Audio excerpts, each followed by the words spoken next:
Donc, bonjour, je m'appelle Nicolas Le Singe, je travaille au Château Reignac, propriété de Yves Vatelot,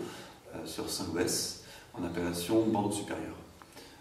Donc la propriété est une propriété qui fait 135 hectares, dont 70 hectares plantés en vigne, à dominante Merlot, puisqu'on est à 65% Merlot, le reste en Cabernet Sauvignon et un petit peu de Cabernet Franc. Et on produit 2 hectares, c'est-à-dire l'équivalent de 6000 bouteilles de blanc, avec une plantation type bordelaise, 50% Sauvignon blanc, Sauvignon gris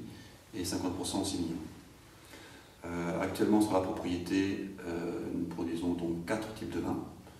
Donc une cuvée blanche que je viens d'expliquer, 6000 bouteilles. Un vin rouge d'entrée de gamme qui s'appelle le Château Reignac, qui est produit aux environs de 130 000 bouteilles. Un grand vin qui s'appelle le Grand Vin de Reignac, qui lui est produit à la méthode des grands crus, c'est-à-dire 35 hectare, petit volume, de production par hectare, mais gros volume, puisque ça peut représenter jusqu'à 200 000 bouteilles, et qui est un vin d'assemblage à dominante Merlot, et une cuvée qui se veut à part, un autre standard, qui est le Balthus, une cuvée 100% Merlot qui réunit nos 2 plus grands terroirs,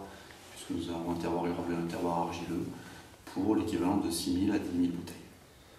Voilà, donc la grande particularité de Reignac est de se trouver à proximité du Bec d'Ambès, qui est une zone pédologiquement qui a été très perturbée, et qui en résulte la présence de 3 grands terroirs bien typiques du Bordelais, mais sur une seule propriété, puisqu'on a des zones très graveleuses type Pessac-Léognan, type Médoc, et on a ensuite, à l'extérieur de la propriété, des zones argileuses type Mollasse du Fronsadé et calcaire du Libournais.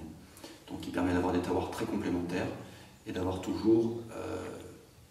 une zone qui va être parfaitement adaptée au millésime, puisque les millésimes tardifs, ce sont les grappes qui vont être mis en valeur,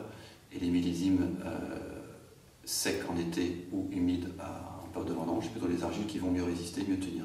Donc ce qui nous permet d'avoir une homogénéité de qualité de production. Voilà, nous essayons de produire dans le plus grand respect environnemental, puisque nous sommes dans une démarche